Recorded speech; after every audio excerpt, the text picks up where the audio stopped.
Good evening, everyone. I'd like to call the meeting of the City of West Hollywood City Council to order, Monday, December 3rd, 2018. I'd like to ask Eric John Schmidt to lead us in the Pledge of Allegiance tonight.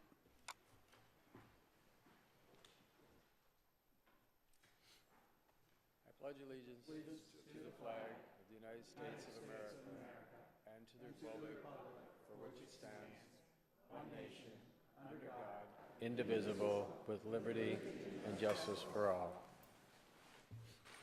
Thank you, Eric John. Ms. City Clerk, may we have a roll call, please?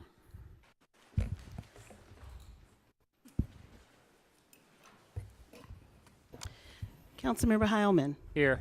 Councilmember Horvath. Here. Councilmember Meister. Here. Mayor Pro Tem D'Amico. Yes. Mayor Duran. Yes, here. We have a quorum. Mayor Pro Tem is very sick. You start hacking on me. We're calling the meeting early.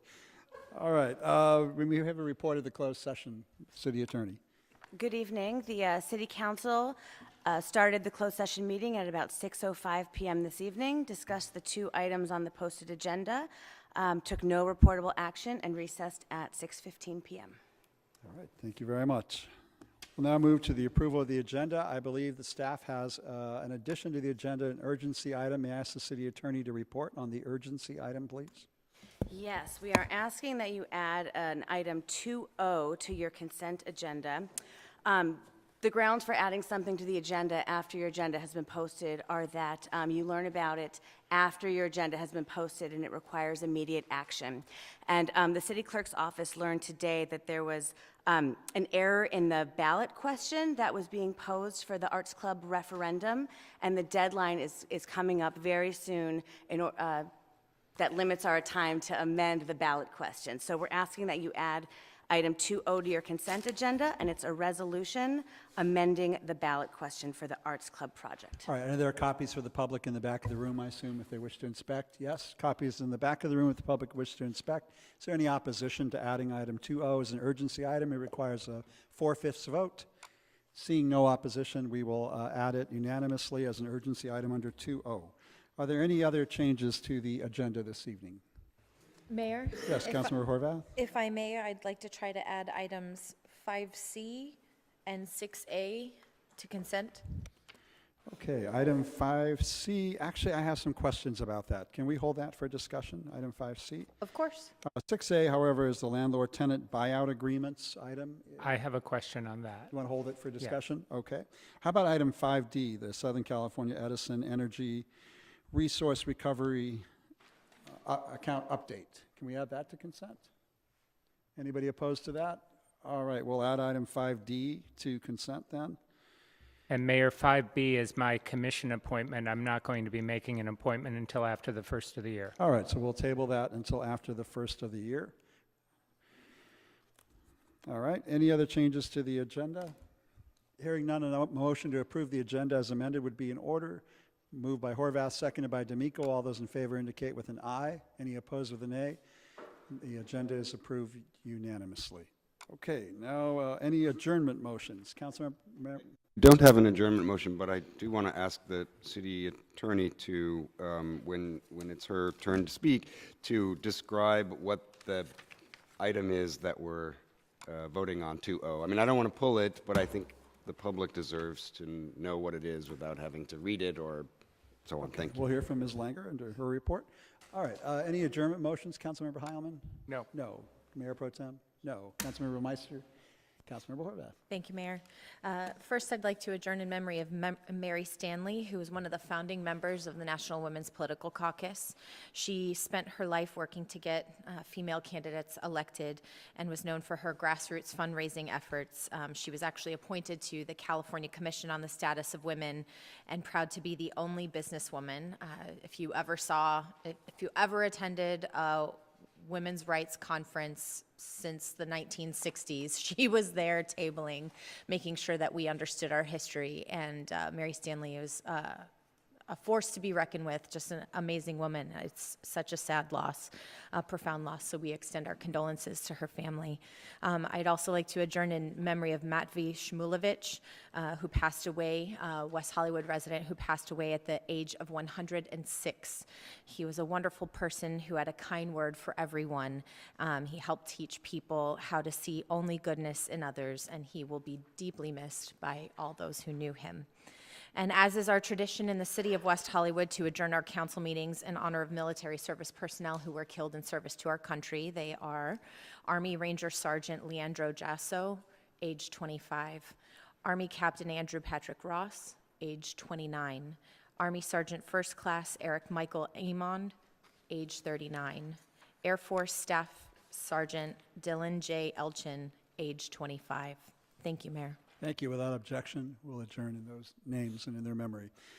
We have no presentations this evening. That moves us immediately to the public comment section of the evening. Each speaker is entitled up to 2 minutes to speak. Please state your name and the city of your residency. We will start with those matters that are on the consent agenda. Our first speaker is Eric John Schmidt, to be followed by Sandy Gleistein.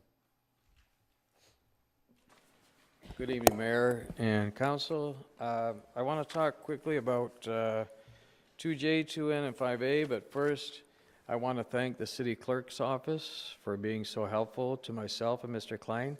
Thank you to Yvonne Corker, Melissa Crowder, and Alyssa. I don't know her name, but please extend my thank you. And the rest of the people in the Clerk's Office. They have been very conscientious, polite, and professional. This is one department that is truly earning their pay. I also want to thank the City Council for taking up an issue advocating for the renters this evening. I hope something good will come out of it for the 80% of residents who rent and live in West Hollywood. But I have something else I want to say, and I wanted to say this at many meetings. At many meetings, council members will list all the different conferences they've been to since the last meeting. That's all fine and well, but you do so on the public dime. All your lodging, food, transportation, and any other expenses are paid for by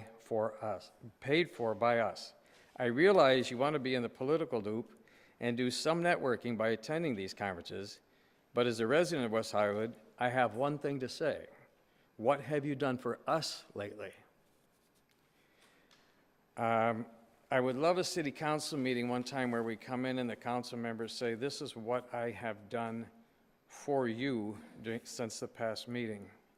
And I don't think I've ever heard that. I've gone back past 2 years looking at all council member recordings. I've never seen that. It's only about the conferences they've attended, but nothing really that they've done that directly affects the quality of life of the people of West Hollywood.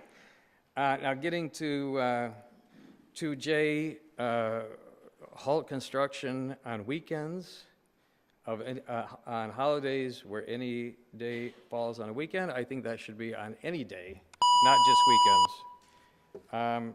I think dockless bikes is a bad idea. And Green Mondays is a bad idea. I don't think we should be telling people what to eat. That's a slippery slope when we start telling people how to live. Thank you very much. Thank you. Sandy Gleistein, to be followed by Steve Martin. Good evening, Mayor, City Council. I am Sandy Gleistein, the Director of Strategic Partnerships for the Women's Alzheimer's Movement. We call it WHAM. WHAM is a nonprofit organization founded by Maria Shriver to address the fact that 2 out of 3 brains that develop Alzheimer's belong to women, and science has yet to find an answer as to why. At WHAM, we raise awareness that women are at greater risk for developing Alzheimer's. We preach the many lifestyle choices all of us can make to try to reduce our risk for developing Alzheimer's. And we fund gender-based Alzheimer's research in our efforts to learn as much as we can about this deadly disease so that we may find a treatment or cure for everyone.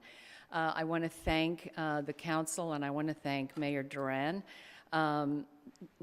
for being the first city to support item 2L, which is the adoption of WHAM's 5-step agenda to make cities more conscious, caring communities by taking on one of the largest threat to our nation's well-being, the Alzheimer's crisis.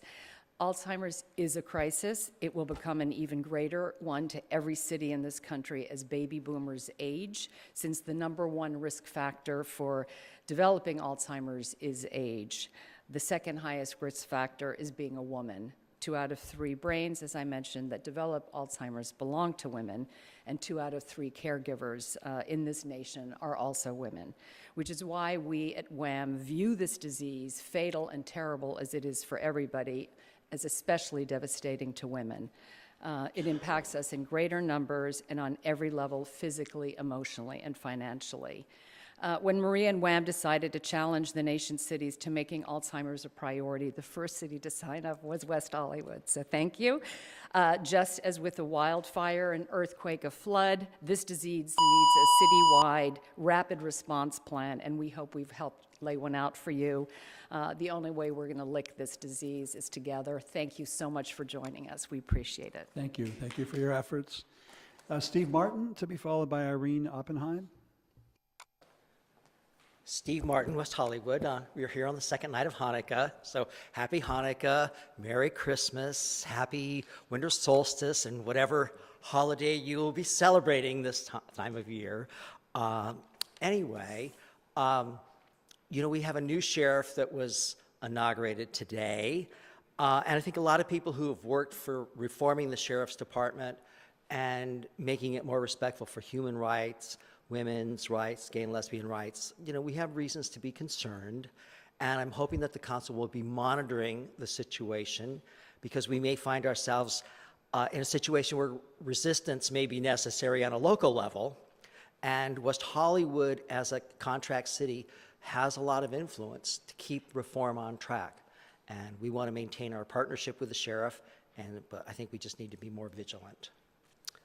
I know the flags are at half-mast, and the flag tonight is craped in honor of President Bush, who was a true war hero, a man who served his country with distinction. But I think for a lot of people here in West Hollywood, you know, we think about the years of the Bush administration with a lot of, at minimum, ambivalence. Those were really dark times for West Hollywood, a lot of despair. You know, the president's, you know, President Bush talked about 1,000 points of light, and somehow he couldn't extend one more light for people with AIDS. And, you know, I never doubted the man's compassion, but when it came to HIV and dealing with the gay and lesbian community, you had to doubt his courage. And I think that's a sad mark. You don't necessarily want to dwell on these things when a person passes, but I think it's hard for people in West Hollywood not to remember those sad times that his administration marked. So thank you. Thank you. Irene Oppenheim, to be followed by Yola Dore. Hi, everybody. I'm here to talk about the destruction of my little street, West Knoll Drive. Not only are we going to have the gargantuan thing on the corner, but on Thursday, the Planning Commission is considering the destruction of, well, not even considering, the destruction of 2 family units on the north side. 5 condominiums are going to be built on each lot, and it's 5 3-story condominiums, because with 5, they don't have to have an environmental evaluation. If they had 6, they'd have to have it. So they're not going to have an evaluation. It's going to be 3 stories with a roof garden with a 5-foot fence around it. But that's not what I'm here to speak about. In this particular thing, I have one for each council member. There are 2 very mature trees are going to be destroyed. And on the other side, there are going to be 3 very mature trees destroyed. And these aren't these wispy little things that are on Santa Monica Boulevard. These trees are full of birds. We feed the birds, and I can tell you they're ravens and ring-tailed pigeons and whatnot. While I was considering this, I called the city of Pasadena, which takes care of its trees, unlike West Hollywood, And it says, conditions must exist to warrant the removal of any mature tree. A mature tree is considered any tree that measures 12 inches or more. These are 70-year-old trees that we're considering cutting down for these units. For every tree removed, for multiple replacement trees must be planted anywhere on the owner's property or on the city property upon the city's approval. For replacement trees planted in the parkway, multiple trees must be planted. And so in a 100-foot radius of the cut-down trees, the residents must be informed that these trees are going to be destroyed and have a chance to comment. I think West Hollywood is very negligent. We're losing trees, big trees, at a rate that's really very, very sad. And I brought these for each. You can just give them to the city clerk, and she'll hand them to us. Destroyed, and I hope that each of you contact your planning commission person and tell them to watch the trees. They don't watch them at all. Thank you, Irene. Yola Dore.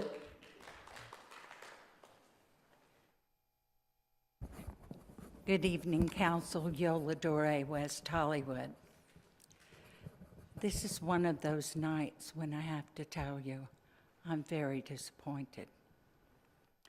Very sad. I look at a flag draped with black and realize we've lost a former president, a president that did do things for this city. Excuse me, Steve Martin. That did do things for those with disabilities.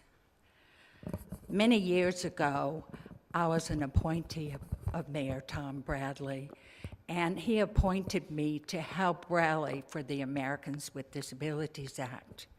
When we felt like all our options were down, Mayor Bradley came in and talked with us, and he said, you know, I think this man is gonna fight with us and for us. I think the law is going to pass. And we said, why? He said, you've forgotten. President Bush and his wife had a disabled child, and she died with leukemia. Think about it, and look at yourselves in the mirror tonight, and tell yourselves, how grand is this? I have something small, and they lost this small, beautiful child. Sure enough, the ADA passed within a year. President Bush rallied for us, all persons with disabilities. He fought the Republicans that wanted to cut it in half. Some of those we know today, unfortunately. He went further and later rallied for the LGBTQ community. He went further and also rallied for the rest of the public.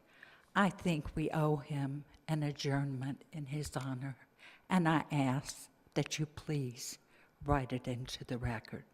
Thank you. Thank you, Yola. All right, council member comments. Who would like to begin? Councilmember Heilman. I have no comments tonight other than I agree with Yola's suggestion. I think we should adjourn in memory of the former president. I know that, as Steve said, many of us do have mixed emotions about him, but compared to the current occupant of the White House, I think we all certainly regret his passing, and the public service alone that he performed to this country. I think it deserves our recognition. All right, thank you. Without objection, so will be Councilmember Horvath. Thank you, Mayor. First, I want to extend congratulations to our county assessor, Jeffrey Prang, and our county supervisor, Sheila Kuehl, who were both sworn in again today. And as was mentioned, the new sheriff was sworn in today. I wasn't able to be there for that, but certainly that's a future conversation we'll be having in the community and something we'll be watching very closely. I also wanted to wish everyone a happy Hanukkah. I started the day yesterday with the Jewish Federation, and then proceeded to spend the afternoon with folks from the rabbi and community members from the Russian Chabad. It was a wonderful community celebration, as it is every year, and an important one that we have in West Hollywood. I know that there were some expressed concerns in the community about a proposed event that I think David Wilson will be addressing tonight, in case people have been following that conversation. As is required, for me to report, I participated with the Clean Power Alliance at a Public Utilities Commission meeting in San Francisco, as well as on their Legislative and Regulatory Committee about tonight's agenda item 5D. This is an issue that will impact our city. I mentioned this at the last council meeting, and has the potential to impact every single resident who is a Southern California Edison customer, much like the conversation that's been had with the city of Beverly Hills regarding water rates. A similar, and I know Councilmember Meister in particular has been quite the force for us in West Hollywood, representing us on that issue. This issue could be the same with Southern California Edison, with them passing on costs to ratepayers improperly should the PUC choose not to act. And so I'm glad that we're taking action tonight to be on the record on behalf of the city and our residents. And anyone who would like to comment, there is a process at the Public Utilities Commission to make your individual voices heard, and I'm happy to provide that information for anyone who does want to participate in that process. And on our consent agenda tonight, item 2N, Green Monday. It's an item that I've been working on very closely with our Disabilities Advisory Board member, Joy Freiberg, who is also on the board for the Humane Society. This is a growing effort to encourage people to adopt at least one day of a plant-based diet. It's a healthy choice. It's not a mandate. And there are certainly many vegan and vegetarian option restaurants in our community that we can all enjoy a great meal and consider the health impacts on our own bodies, but also the health impacts on our environment. So I really want to thank her for bringing this issue to my attention and working with members of the community to make this item possible. Thank you. Thank you. Councilmember Meister. Yes, thank you. I do have some direction on some of our consent items, so I guess if anyone has any objection, we'll just have to pull something. But on item 2G, the draft legislative priorities for 2019-2020, I would like to add under Health and Human Services that we work with the state and our federal government for to look at a single payer system and to continue. We did approve a resolution for that for the state earlier, I believe, this year. So I just want to make sure that it's on our list of items that we work on, that our lobbyist works on. Also, with regard to animal welfare, I just want to make sure that we are still pursuing the Animal Abuser Registry, and would like to work with the federal government on including an animal care facility at the West LA VA. And these are all things that we've talked about and have approved in the past, but I just want to make sure that it's on our work program for our lobbyist.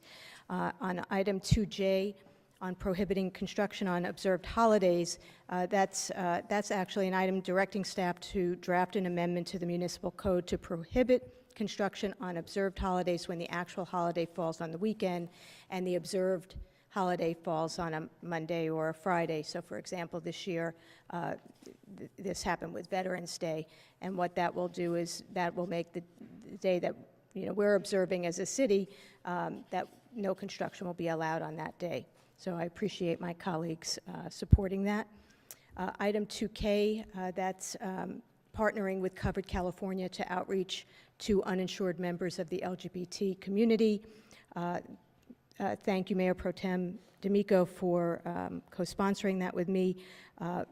Covered California is looking to increase membership And we recently received a report from our human services staff that the percentage of insured LGBT is down. So the idea here is to get Covered California to partner with Covered California to get that percentage back up. The direction, though, that I would like to make is that it looks like from the staff report that this will only apply through the enrollment period, and I think that if we can create a partnership with Covered California, it should be long-term and not a specific. We shouldn't be specifying when the end date should be. It shouldn't just end with open enrollment. It's something that we should be doing continuously if we are able to have a partnership with them. And just trying to think if there was anything else on consent calendar. I don't think so. And then tomorrow from 5 to 7, the Sunset Streetscape Pilot Program, the Parklet, there will be an unveiling of the Parklet in front of Book Soup, so I hope that people will join us there. And just want to wish everyone a happy Hanukkah. Thank you. Mayor Pro Tem. Thank you, Mayor. I wanted to mention that I am attending a conference this week in where am I going? Washington, D.C. The Victory Fund conference that happens every year for LGBT elected officials, and I think some of my colleagues are also attending, and as a requirement of doing that as an elected official, you must announce at a public meeting before or afterwards why you're attending, and then say what you learned. So next time I'm here after this conference, I'll tell you how I spent my time. I also wanted to talk briefly about the legislative priorities piece. I think this is really, John Lennon and Hernan put it together. It's really comprehensive, and I think I just have two quick things. The first one is that the little engine that could, the fur ban, has now been adopted in our city, Berkeley, San Francisco, our neighbor city, Los Angeles, and San Diego, which now has a majority Democrat city council, and is looking to also adopt a fur ban. And I understand the state, there might be some state legislative effort in this session, so I'm hoping we can put a little bit of time into that. I have the sense it won't require much effort because there seems to be a lot of yes, I can, yes, I can. Is that what the little engine that could would say? Now I don't remember anyway, and then I wanted to talk briefly about housing. So our housing and land use issues, when we come back to talk about how to lobby for these issues, both the ones on the ground, development rights and local control of development of housing, as well as Costa-Hawkins and rent control items, I just want to make sure we have enough capacity in our lobbying efforts. And so if we could look at what that might look like if we had all of our options for lobbying on the table, and the sort of the complexity of how that can happen. I think we're in a really good position to make some good changes with the new governor and the legislature in place, and I think all of us in our city, at least, are certainly interested in those kinds of new changes. So with that, Mayor, I'll give it back to you. Okay, thank you very much. I'm also going to that conference in Washington, D.C., and Councilmember Heilman is as well, and we'll report back when we get back to council in 2 weeks. I want to thank Yola Dore for bringing our attention, and my colleagues for adjourning in memory of former President Bush, but I do want to, I just can't sit silently completely about it. George Bush, while he was in office, was not an advocate for LGBT people at any time. Later in life, he became an advocate for LGBT people. But while he was in office, he was a very timid president and responsible for the deaths of tens of thousands of gay men, along with Ronald Reagan. And that is why we all worked so emphatically to deny him a second term and elect Bill and Hillary Clinton to the White House to give us some hope. Well, I do have to give him credit for signing the Americans with Disabilities Act and the Ryan White Care Act, which he also signed.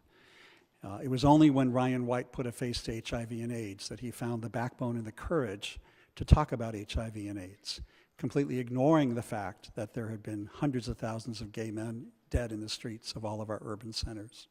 And only when Ryan White came to the forefront was he willing to find the courage to talk about HIV and AIDS. A lot of time has passed. I am no longer bitter or angry about it. I don't really think about Ronald Reagan or George Bush that much anymore, to tell you the truth, because I've had to make my own reconciliation with the demons from that time. But I can't let it go without commenting that it's a very complicated situation. And while he is a lot better than the current occupant of the White House, he is also responsible for the untimely death of so many of my friends. So it's one of those things that's just complicated. We will adjourn in his memory because at the end of the day, I think he was a decent man and he was a compassionate man. But during the height of the worst plague to hit our nation, his timidity really cost so many of our friends' lives.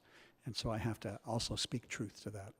But Yola, thank you for bringing it to our attention. It's a little complicated, but hopefully I just explained it in a way that makes sense.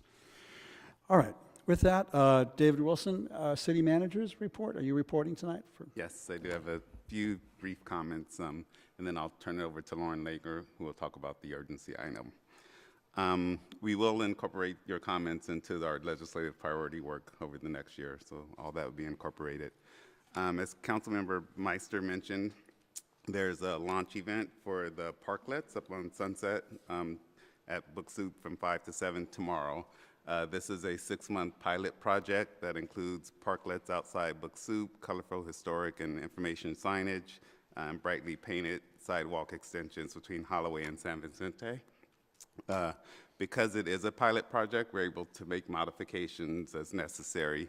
There were comments at the last council meeting and from the community over the last few weeks. Some of the modifications that have been made are reducing the sidewalk extensions on the northeast corner of Holloway and Palm and the southeast corner of Horn and Sunset to allow easier right turns by cars while enhancing safety, and moving the planters closer to the sidewalk edge. So we'll continue to modify these as needed during the 6-month pilot for those. And there's more information on the city's website in the long-range planning section if people want to look at it there. There was a cannabis study session on November 27th by the Business License Commission to prepare for the applications, review the applications and permits for those.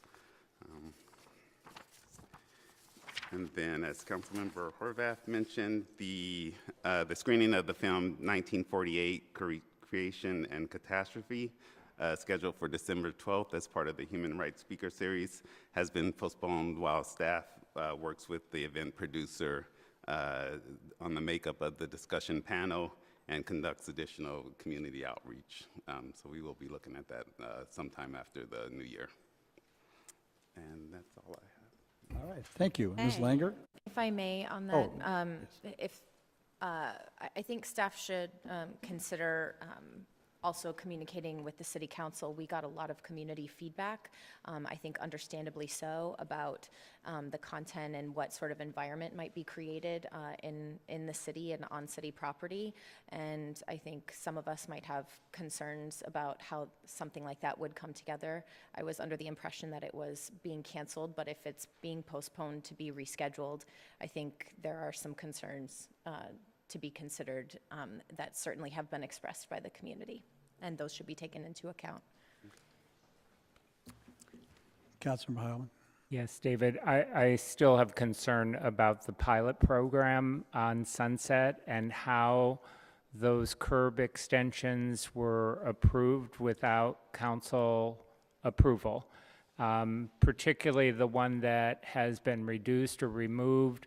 Had we seen that before it was implemented, I think anyone who drives on Holloway going west in the morning would have been able to easily identify that as blocking one of the through lanes of traffic. And I think it was problematic that it went forward without the council's input and without the council's approval at a council meeting.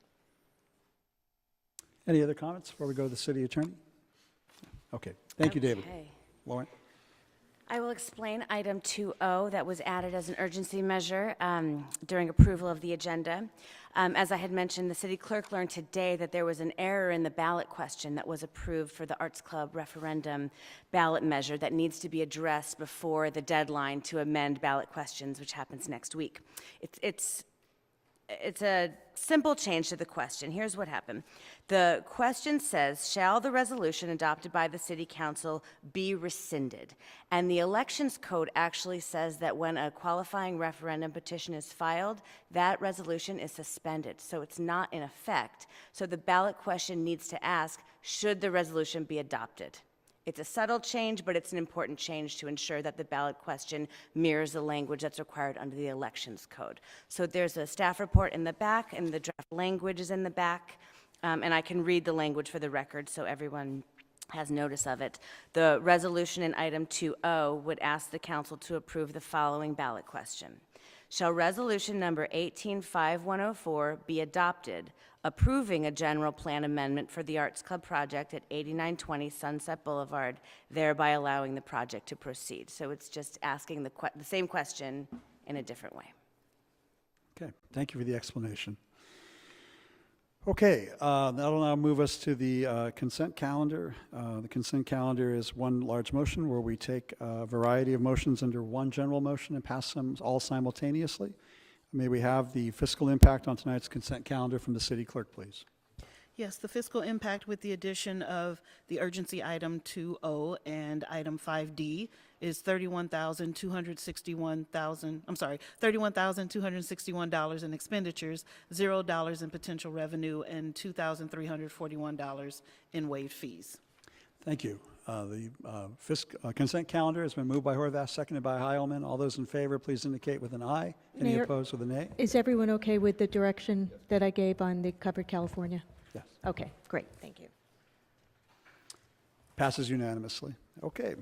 That moves us to our first public hearing for the evening. That's item 3A, a zone text amendment to streamline review of commercial projects under 30,000 square feet. Let's start with City Clerk. How was this matter publicly noticed? It was published and posted as required by law. All right, thank you very much. We'll now open up the public hearing. Looks like we have one speaker and some citizen position slips. Not a whole lot of attention, so we can have the report be consistent with that. That'd be great. All right, Bianca? Thank you. Jerry, I'm sorry. Yeah. Thank you, Mayor Duran and council members. The item before you tonight is streamline review of commercial projects under 30,000 square feet. This is before you because of a city council directive, and it's to allow streamlined director review of development permits for projects under 30,000 square feet that have no conditional use permit or variance and less than 150 parking spaces. This is similar to the review process in the Sunset Specific Plan area.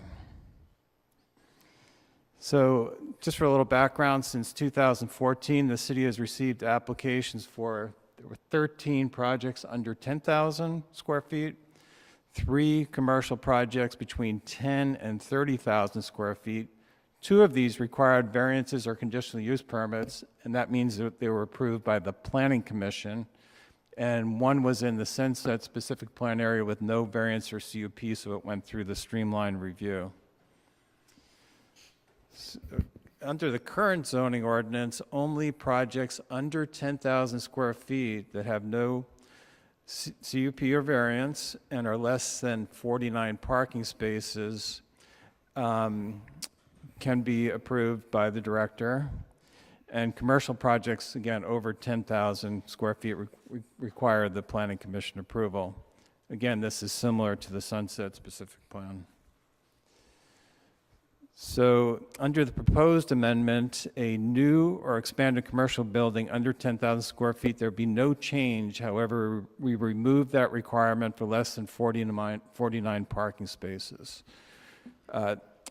Another change is that new and expanded commercial buildings between 10 and 30,000 square feet can be approved by the director except for a CUP or variance if it has a bonus or bonuses and incentives to the affordable housing ordinance. That would require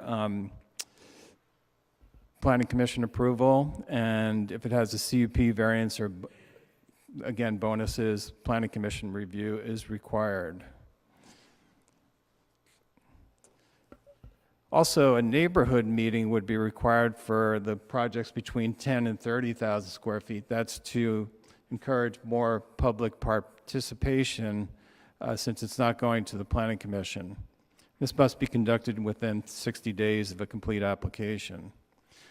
Also, please keep in mind that the director can refer any project to the planning commission, and this is with no additional fee to the applicant. So if there's some kind of controversy or the director sees that there's heightened public interest, that can go to the planning commission by his or her referral. Planning commission recommended approval, no revisions, so did the Chamber Government Affairs Committee, and with that, we'll open it up for questions. Thank you very much, Jerry. Yvonne, we have citizen position slips. We actually have one. Richard Carlos wanted to express his opposition to the recommendation. Okay. And it appears that we had a speaker, but the speaker's no longer there. Okay, we have no speakers then. Okay, colleagues, what do you wish to do? I have one question. Councilor Ryle? It seems, I mean, the goal here was to simplify the process for projects that are relatively small. It seems like this probably isn't going to capture that many projects because there aren't that many that fit into this category that are between 10 and 30,000 feet. I'm comfortable with this. I'm wondering if you looked at all at the CUP requirement, and maybe that would be a way for us to also simplify the process. There may be things that are requiring CUPs that are not really controversial, and maybe that also would be another way to ease the permitting burden on relatively small applicants.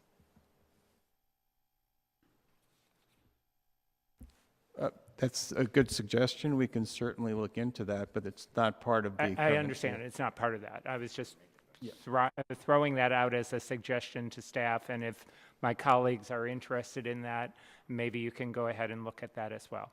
Mayor Pro Tem. I am interested in that, but I have a question for the city attorney. Does the CUP require a public hearing through a planning commission? Is that a requirement? Yes, it does. A CUP requires a hearing by the Planning Commission. And CUPs are for uses, whereas the development permits that we're talking about are for construction of buildings. So they're two different types of projects. And I'll just add, there's another layer of CUP, and a minor CUP, an MCUP, that could be approved at the director's level. I would agree that that's probably something to add to this, but maybe we need more information about it. But I agree with John. I think we're sort of looking back, and we would have captured one project, which certainly those people, that project, they would have probably been happy to have experienced it in an easier way. So one thing we might see is we typically would see of those buildings that were under 10,000 square feet, a lot of them were at 9,000 square feet because they were trying to be under the 10,000 foot gap. So those buildings might now come in at 12,000 square feet or something slightly larger. All right, Councilmember Meister. Yeah, I was just going to say that one of the goals of the item, and this is an item that Councilmember Horvath and I had originally initiated, is to encourage by right projects. So, and by encouraging by right projects, saying that we're going to streamline your approval, you know, if you basically stay at the baseline of your zoning. So I think that accomplishes this item accomplishes that, and yay. Okay. Looking for someone to move it. Meister, Horvath, first and second. Are you guys putting any amendments to what you discussed, Councilmember Heilman? No, just No, want them to look at it further? Yeah, that was just direction to staff to look at it. All right. Then is that a motion, Councilmember Meister, to close the public hearing and adopt the motion as presented? And seconded by Horvath? Yeah, okay. All those in favor, please indicate with an aye. Any opposed with a nay? Motion passes unanimously. Thank you, Jerry, Bianca, John. Thank you, Councilmembers Meister and Horvath. All right, that now moves us to item number 5A, which is direction regarding WehoPedals bike share program and dockless bike share pilot. This was brought forth by the Mayor Pro Tem and Councilmember Meister. And I imagine one or both of you will be presenting the item this evening? I'm probably not. You're not in the best position. You're sick. All right. Yeah, and actually, we have some additional direction as well. I mean, if you want me to go through the whole background analysis, but basically, WehoPedals, as we know, has not been as successful as we would have liked it to be. And what this item would do is direct staff to initiate the process of ending the bike share program as it's currently structured, including terminating the existing agreement with CycleHop to operate and maintain the program.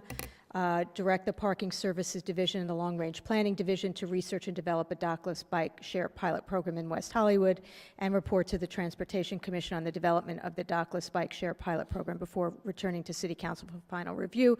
But what we'd like to do is actually expand direction number 2 to say to research and develop, to research various alternatives. I don't think we should be limited to the dockless bike share pilot program. I mean, there might be, we might be able to do something, maybe someone will want to do this locally, or the hotels will want to take this on. So I don't think we should limit this to developing, just to developing a dockless bike share pilot program. We might find that a dockless bike share pilot program is not the answer either. And so what we'd like to do is open that up to looking into various alternatives. All right, Mayor Pro Tem, anything to add to that? I would just agree that I think, for me, the overriding concern was the lack of participation generally that caused this to have a significant amount of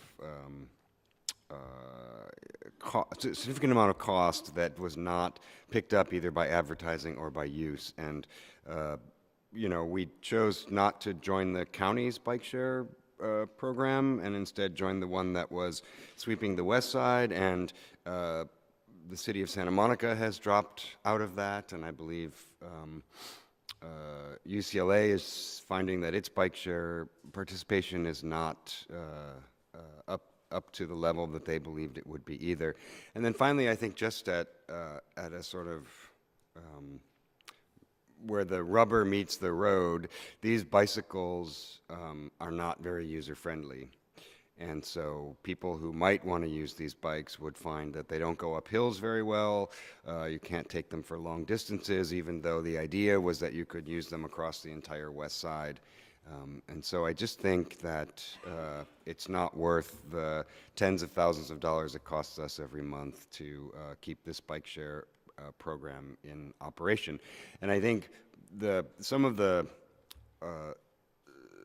byproducts of this bike share is that we do have bike racks in the city, which could be used to deploy a new dockless bike share system. Those could be the starting points for a new system. And we also have advertising that is fully owned by us, so we can keep both of those things.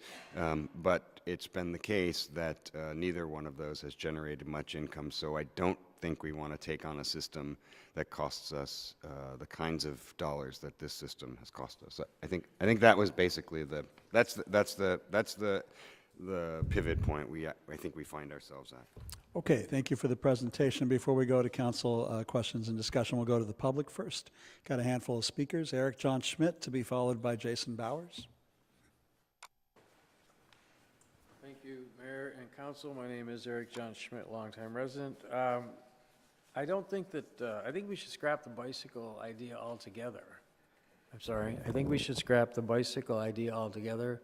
I don't think we should get involved in that. I think if people want bikes, they should buy them. And maybe an option would be if the objective is to reduce car traffic, we could possibly give people who live in West Hollywood and who can prove it and bring a receipt in, maybe we can subsidize their bike with maybe a $50 reimbursement for the purchase of their own bike. But for us to get involved in this, it's just more paperwork, more problems. And the fact that they're dockless means we're going to have more bikes scattered all over the city like we do with the scooters, which presents a pedestrian tripping hazard, not to mention others. So thank you very much. Thank you. Jason Bowers, to be followed by Kevin Burton.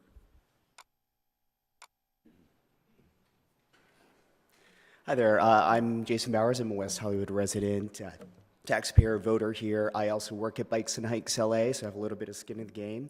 I actually got rid of my car before I was even working at Bikes and Hikes because I found that it's actually you're able to get around West Hollywood on a bike, and it's lovely, not stuck in traffic. One of the challenges, though, is that we don't have bike lanes all throughout the city. And I think maybe part of the problem with the adoption rate of a bike share program is that you may be able to use the bike, but you can't go a lot of places with the bike very easily or very safely. I'm pretty comfortable on a bike, so it's easy for me, but for somebody that is maybe trying it out for the first or second time, they might be a little reluctant to go in an area where there isn't a bike lane. There's not a bike lane in front of City Hall, which is a little bit ironic to me. But one of the great things about being able to weave in and out of the city is it's very nimble. I know my way around the city. Any company that's managing a bike share program should probably be based locally because they're going to know the area, they're going to know the lifestyle of the residents, they're going to have a little more care in maintaining the bikes. The taxpayer the taxpayer money that's paying for the bike share program is actually going to go back into the economy if you're employing people that actually work here in the city. Thank you. All right, thank you. Kevin Burton, Demi Datema.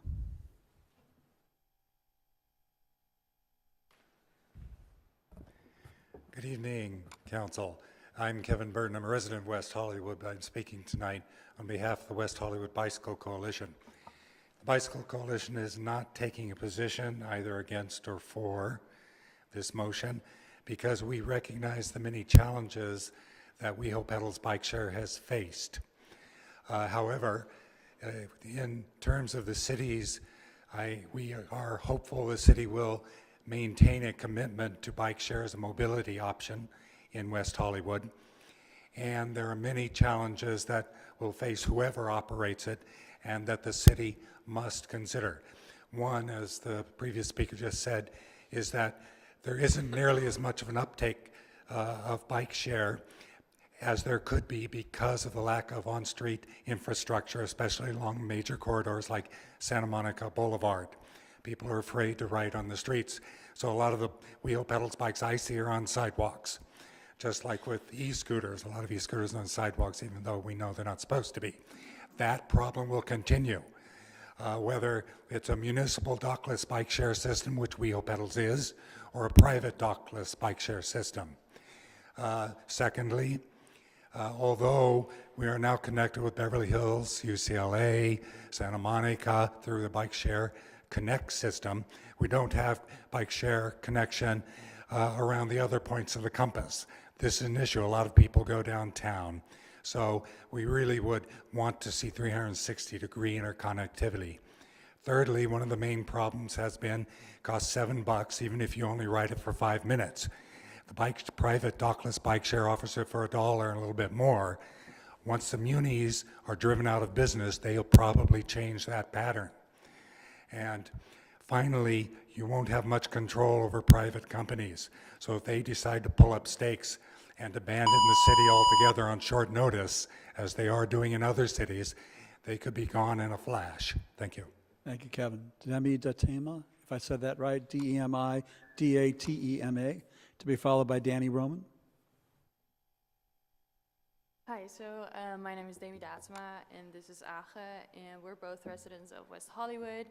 and we're honestly so excited to be here. We work for Bikes and Hikes LA, and we love it.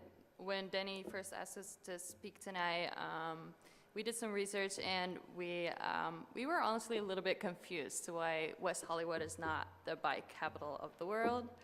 Honestly, because the weather is like so beautiful, and it's eco-friendly. It beats being stuck in traffic, and so to give it a little bit of a concept, we're both from Amsterdam, which there's more bikes in Amsterdam, like in the Netherlands, than there are people, and it always rains, yet people still always go biking. And so we feel like that's because there's such a great infrastructure for biking. There's bike lanes everywhere. And it makes people feel safe, and we realized that here, there's just not enough bike lanes. People don't feel safe enough to like go out on their bikes, and yeah, so what I want to say is just let's beat Amsterdam, and let's make West Hollywood the bike capital of the world. Would you like anything to say? Yeah, and in addition to what she said about bike lanes, I agree that 100% because I cycle quite a lot in West Hollywood, and it's either you cycle when there's no bike lane, you either cycle between the cars or on the sidewalk, which is an accident waiting to happen. So that's why I support also having bike lanes next to the street, either next to it or like a separate lane for the bikes to pass, which is a lot safer even for us as cyclists and also for the tourists that come to West Hollywood. Thank you very much. All right, thank you. Thank you both. Danny Roman, Alexander Baisley. Hi, everybody. How's it going tonight? I just wanted to chime in and just say that I think it's a great idea that you're getting rid of the bikes. It was a big mess, and you don't have the bike infrastructure in place to have these bikes on the street. So first things first, you need to commit to putting proper bike infrastructure in place, and then they will come. Bikers will come, scooter people will come, they'll all come. We need safe bike lanes all over the city. Thank you. Thank you. Alexander Baisley.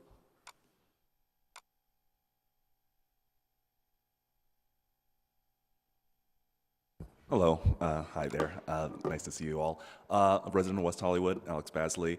Just wanted to let you guys know, so I am a subscriber to WehoPedals. I've used the system for about a year. I do enjoy it, but there are problems. Pretty lonely out there on the bike lane, so I understand that it's not working. So certainly support doing something different and making a change. Agree that the bikes themselves were not very good. They were beautiful to look at, but they were heavy. It was tough to ride. So it'd be nice to see a replacement, maybe be an electric bike. I think that would be more accessible to people with different fitness levels. I didn't really mind it so much, but definitely was a concern there. And also just wanted to definitely, encourage you guys and definitely appreciate the support in terms of having a bike share just in general. I think it's important. I had the honor of serving on the TDM, the Transportation Demand Management Working Group. One of the things that came out of that working group was that we did want to have more infrastructure. We wanted to give people more options to avoid the traffic and not contribute to the traffic. So it's something that I personally tried doing by signing up to the WehoPedals to get out of my car for my short commute through West Hollywood. So just would, hope that continues. Thank you. Thank you. That concludes our public comment. Councilmember Horvath. Thank you, Mayor. First, I want to thank my colleagues for bringing this forward. Clearly, the current bike share system has experienced some struggles. I think adopting a bike share pilot is one step premature because some of the troubles that the current bike share system has experienced would also be the same troubles that a dockless bike share system would experience. Some of those have been mentioned tonight. increased bike infrastructure. I know that's something that we've requested several times, and identifying where we can prioritize bike infrastructure to make it safer and more comfortable for people to get on a bike. That's the number one reason I hear people express reticence of biking in the city is because they don't feel safe without being in a bike lane, especially a protected one, and the way traffic and bikes work together or don't makes people a little bit uneasy about bikes. We also have requested may use full lane signs to be replaced throughout the city. That was something we requested at the beginning of the year. I know staff is working on that, but they're still not up almost a year later. And so I think that kind of some of them are starting to be up, but I think that kind of delay is a problem. I think, at least for me, I know this isn't what's proposed tonight, but another part of the problem is how it's being managed internally. The staff who are overseeing our bike share system are in parking. The people who create the bike infrastructure are in a different department. The people who manage City Line X and Dial-A-Ride are in yet another division, and our transportation options are not necessarily talking to each other. And I know that in other cities, other cities have embarked on having something like a chief mobility officer, for example, where all of our transportation mobility options are talking to each other and working together. And so if my colleagues would be interested in having a discussion around that, I'd be happy to give direction to staff and come back with a discussion around making sure that these things live with someone who's actually responsible for them. I know that after the last big conversation we had about this bike share program, the person at City Hall who was primarily working on this issue, no longer worked at City Hall. And so I don't know that anyone was really focused on working on a sponsorship plan or working with the bike share company in the ways that I think we had hoped. So I don't know that we're yet ready to take on a dockless bike share system until we work out some of those other issues. But I think that there's certainly opportunity for something new. I would like to see us continue to invest in bike infrastructure and keep that as a viable option in West Hollywood. But I understand that the current system that we have is not serving the needs that we have identified entirely. I do know that some locations are more popular than others, so maybe we remove the locations where people are not using the bikes. I happen to use the system, and so when I went to get a bike last week, there were only 2 at City Hall. So maybe City Hall is a location where people are actually using them. But I think this report doesn't reflect an evaluation of what some of the locations might be that are better than others, or what attributes to successful locations. So I think there's a little bit more information we need before we adopt a new system. But I agree that what we have is lacking in terms of the support that it's been given in order to be successful. Thank you. Councilmember Heilman. Yes, thank you, and thank you to my colleagues for bringing this forward. I feel bad you had to bring it forward, and I think this goes back to what Lindsay was saying about the previous time this came to us. We actually gave direction to staff to address the problems with the heaviness of the bikes, that they weren't user-friendly, to address the issue of the lack of advertisement. That was a commitment that the company had made to us when we adopted this pilot program, and we haven't gotten a report back from staff. So I think it's problematic that council is having to take the initiative to do this. Maybe it's planned at some point in the future, and this item will actually spur that.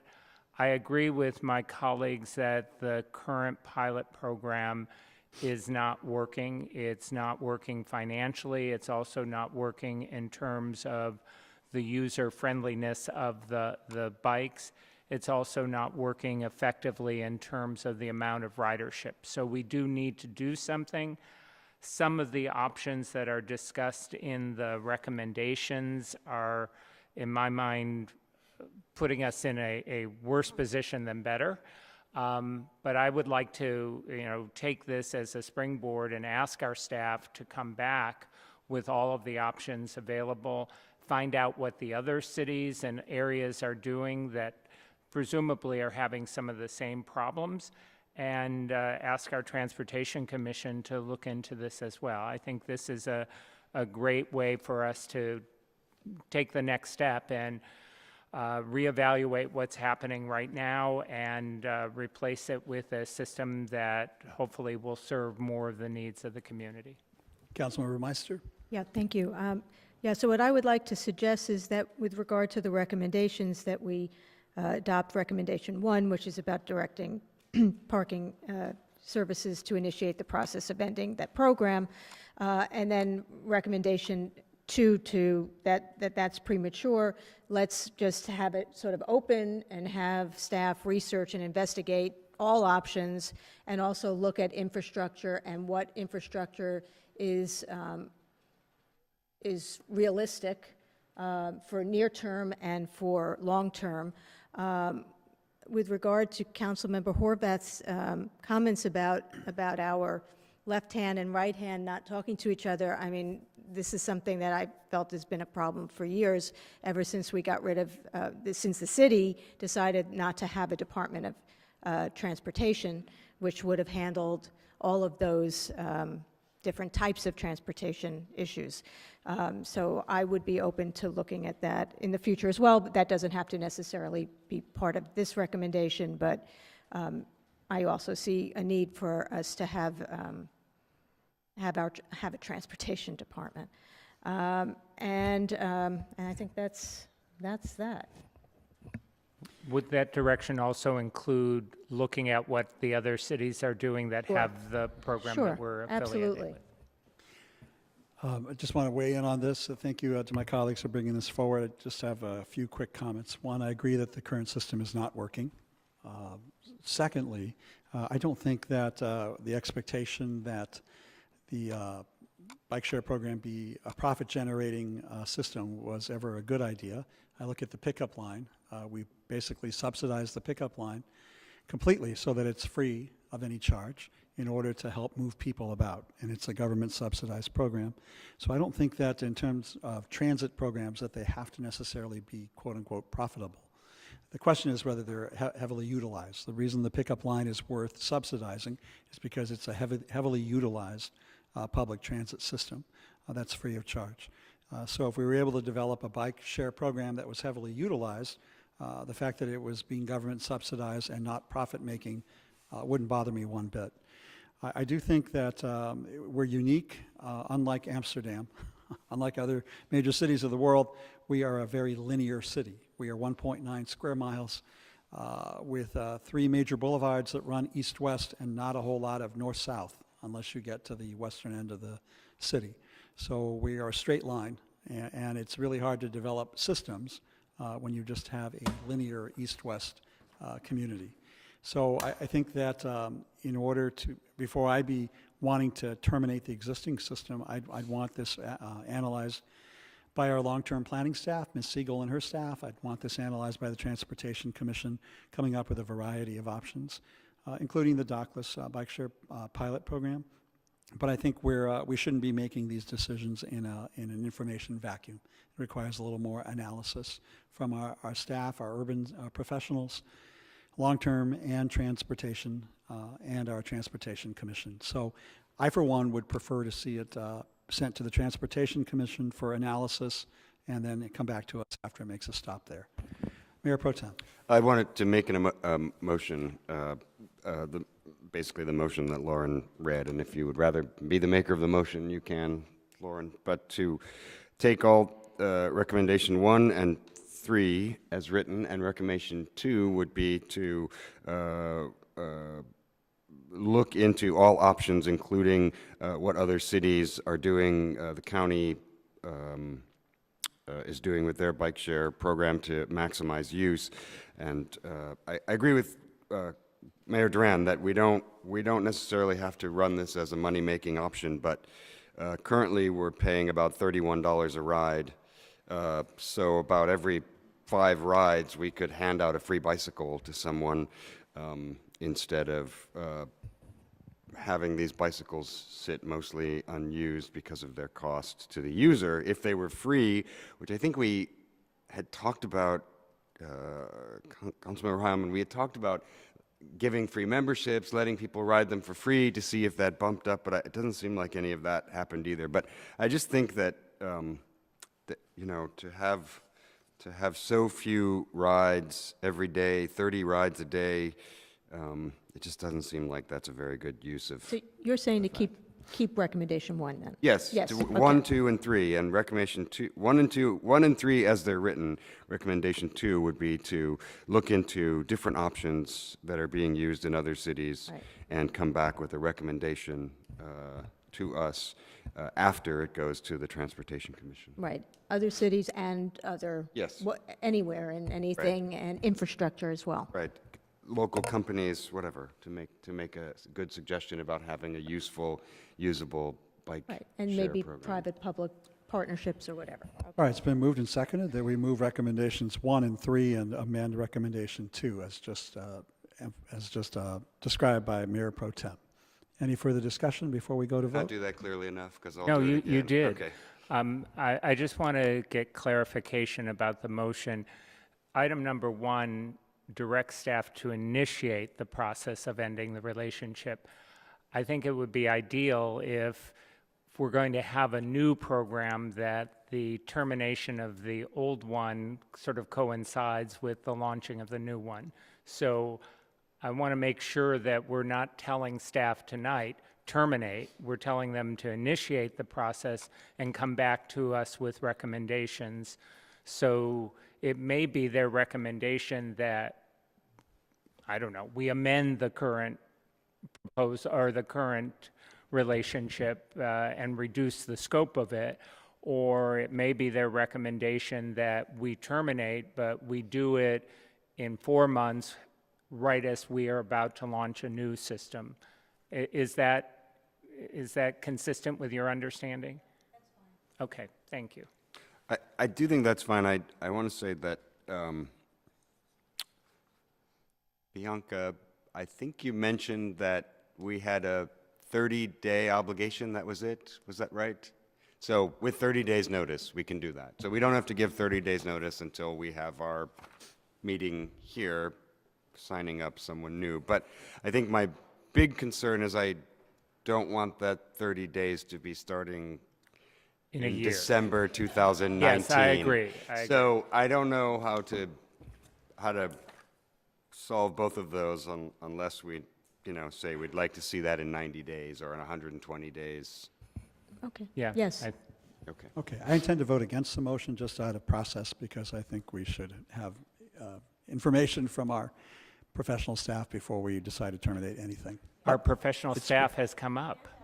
Oh, there she is. Speaking of our professional staff. I'm there not she waving is. from the back wrote of the room. this. Bianca Siegel, Yes, Long Ms. Range Siegel. Planning Manager. I just want to clarify the current operational agreement with Cycle Hop, I believe, expires in August of 2019. So there is no chance it would extend beyond that date unless the city chose to do that. And we would come back to you well before that with options to consider for moving forward. That sounds ideal. All right, it's been moved and seconded. Any further discussion? If not, all those in favor, please indicate with an aye. Any opposed with a nay? Motion passes 4-1. Mayor Duran voting no. All right, thank you all for that. We've tabled item 5B, the commission appointment. That moves us to item 5C, which is a discussion of the city council meeting schedule. The reason that I asked to hold this for discussion is I have no problem with the canceling and the rescheduling of the meetings. I do have questions, however, about the mayoral rotation as we are transitioning from odd-numbered election years to even-numbered election years. And I think that the mayor pro tem has been talking with the city manager, Mr. Avallo, about possible options that we should consider about how to make sure that happens so that nobody in the future ends up with a short six-month term as mayor. Paul's not here tonight, so I was going to ask if we could maybe bifurcate this and just talk about the mayoral rotation and installation at another meeting when Mr. Avallo returns. Mayor Pro Tem? That sounds, I would support that, and that sounds right. Basically, what I had suggested to Paul is that the mayoral terms would be 14 months instead of 12, and then after the 2021 term, in 2020 term, in 2021 of January, the new mayor would come in, and then that would mean that then it would go back to 12 months. So each person who serves as mayor would serve for 14 months instead of 12, and that would start perhaps with John, the current mayor, through, instead of May, it would be July. But we could work out those timelines. Maybe we can ask the city clerk's office and the city manager to put some of this down on paper so we can look at it before we I have been looking at it, and I was going to bring back an item, and that was one of the things that I was looking at, seeing if we could extend it a little bit for each person, but that does push us further and further back in the installation, further and further back in reappointments. So we were trying to look at the whole picture, so we'll put a bunch of options together and bring back an item. Okay, that'd be great, but thank you. So let's bifurcate that out, and let's go ahead. I'm going to recommend that we cancel the meeting of January 7th, move the Martin Luther King meeting to the following night, move the President's Day meeting to the following night, cancel the meeting on Labor Day weekend, at least do that part of the item, and then table everything else. I was just curious why we're canceling the meeting of January 7th. I mean, I just want to make sure that the following meetings aren't going to be so, action-packed that we're going to be sorry that we canceled January 7th. So I'm just asking city manager. Historically, we've canceled the first meeting of the year because it usually falls on the week of the holiday. So this is just consistent with that. But certainly if we have a packed agenda, we can look at it, and I'll look at the city clerk to see what we have coming up.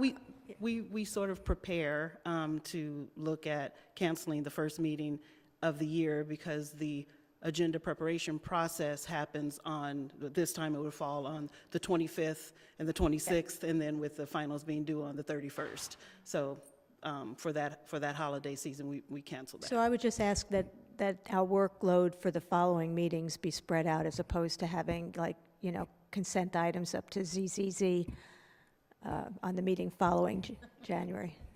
Okay. Okay, do we need any further discussion, or I think we just had it.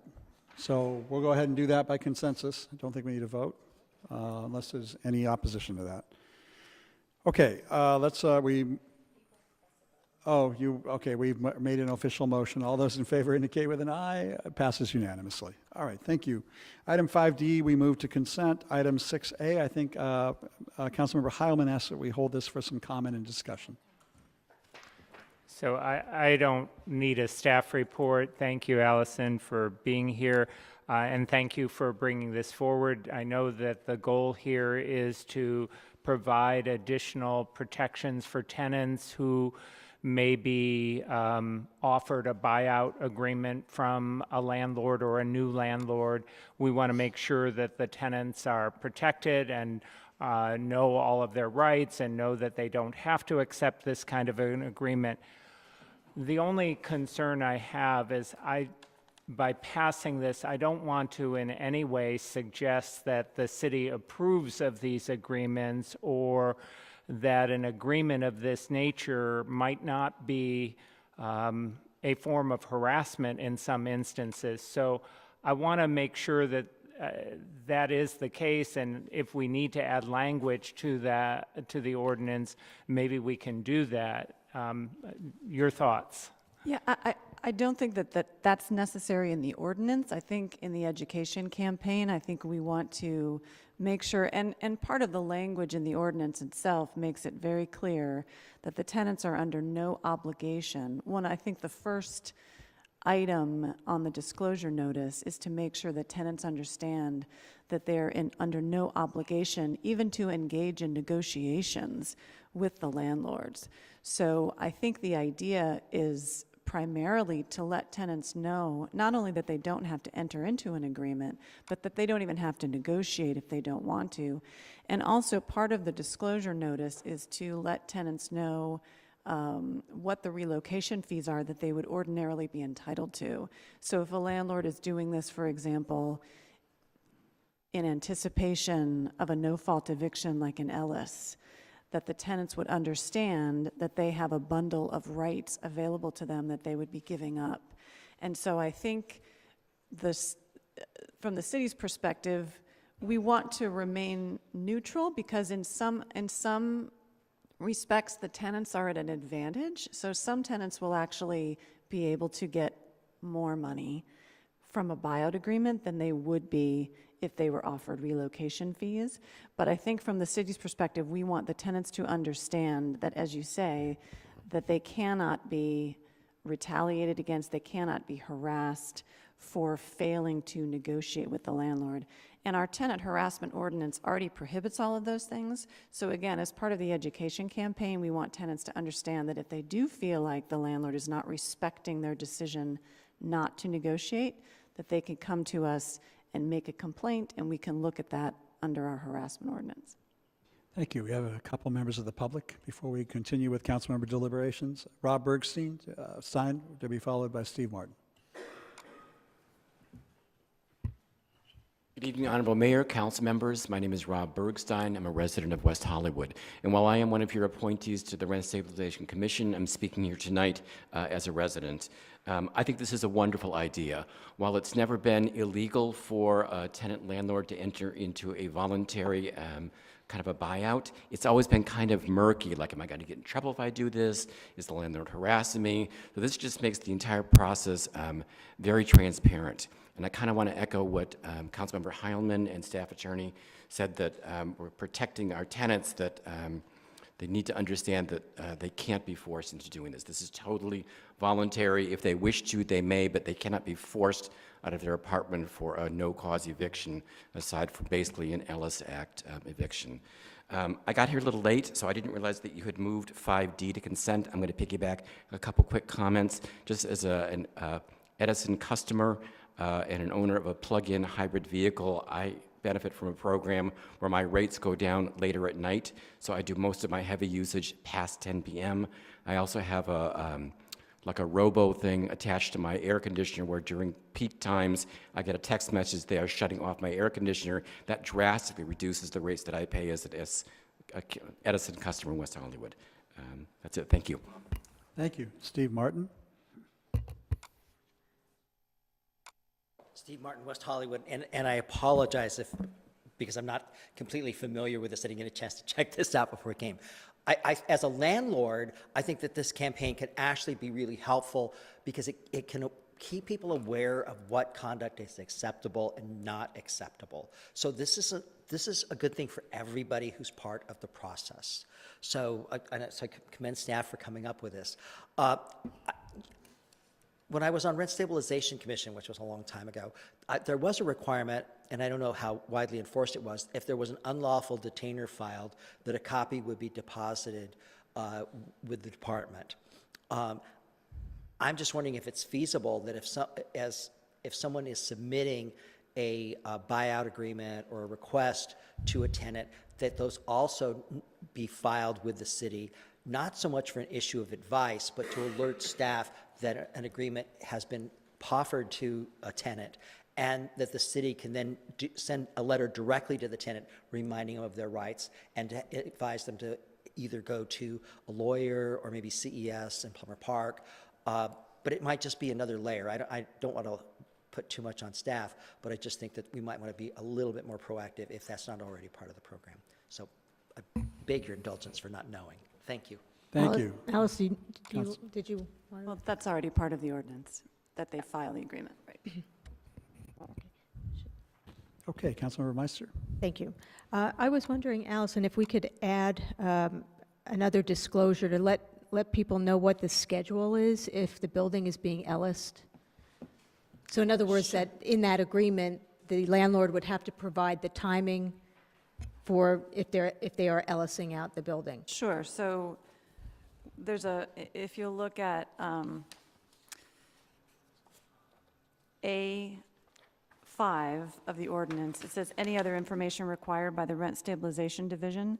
So we can put that in at your suggestion, and I was going to also add the relocation fees as part of the disclosure form as well, so we can add that as well. Okay, that would be great. And also, you have mentioned several times that you're going to have an education campaign, and I would just suggest that you really target our older adults, and that was actually part of an item I brought forward about our older adults and housing assistants to make sure that they understand what their rights are.